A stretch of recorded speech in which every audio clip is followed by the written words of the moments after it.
زۆر ئەشگەری من دەمێ بزانم ئەڵمانی دەیەوێت یاخود دەتوانێت پشتیوانی لە ئۆپۆزیسیۆن بکات تا بتوانن ڕژێمی کۆماری ئیسلامی بگۆڕن؟ Gut, natürlich باشە هەلبەت divê pirsê de divê em bibînin ku Ewropa bi giştî bi dehê salan ticarîne bûye aktorekî sereke. Ewropa niha di qonaxa pêşxistina stratejiyên xwe yên berevanî û ewlehiyê de ye. Heta niha serkêşiya cîhana rojavayî di destê Amerîkayê de ye û ev demeke em dibînin ku Amerîka ne amadeyê vê rola serkêşiyê ji bo me jî bihêle. Ev tê wateya ku hêdî hêdî pêvajoyeke xwebrêvebirinê çê dibe. Lê ev dê demê bikişîne. Ji ber vê yekê niha mirov nabe çavarê bike ku Ewropa ji nişka ve li vir bibe aktorekî sereke. Amerîka û İsraîl aliyê sereke ne û ew li ser pêşveçûna leşkeriya vî şerî biryarê didin.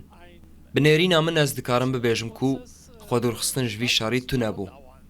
Birêveberiya Trump jî bi hefteyan bi rejîma Îranê re danûstandin dikir û rejîm qet ne amade bû ku wek mînak li ser bernameya xwe ya mûşekînê qaş bike. û rejîmeke ku di çend rojan de zêdetirî 30,000 xwepişanderên aştîxwaz li welatên xwe komkuj dike, helbet ne amade ye transforman dest pê bike. Herwiha tu derfeta gel jî nebû ku daxwazên xwe yên rewa pêk bîne, heta ku ev makîneya kuştinê li holê be. Ji ber vê yekê ez pêşwaziyê li wê yekê dikim ku ev makîneya kuştinê birêya êrişên esmaniyan armanc kirî û rastên Amerîka û İsraîlê gav bi gav tê ji nav birin. Israel nach und nach zerstört wird. ئێوە پشتیوانی لە ڕوخانی ڕژێم دەکەن و هەروەها پلانتان هەیە بۆ داهاتووی ئێران؟ Ich kann nicht für Deutschland sprechen. Ez nikarim li ser navê Almanyayê biaxivim. Helbet xwestek ew e, wekî ku duh jî li vir hatin nîqaşkirin, ku guhertina rejîmê pêk were. Ev yek ya hêvî xwaz e. Divê em bibînin ka pêşveçûn dê çi qasî bi ser vê yekê de biçe.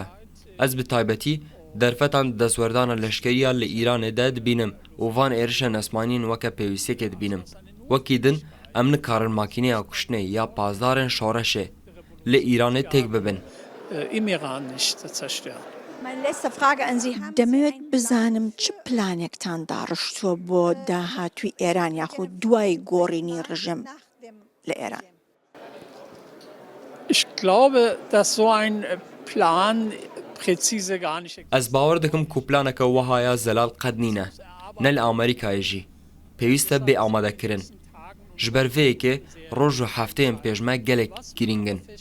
Lêya ku mirov dikare bibîne ev e ku rejîm roj bi roj lewastir dibe û pazdarên şoreşê roj bi roj şanên xwe yên leşkerî jî ji dest didin. Ihre militärische Fähigkeiten verlieren. زۆر سپاس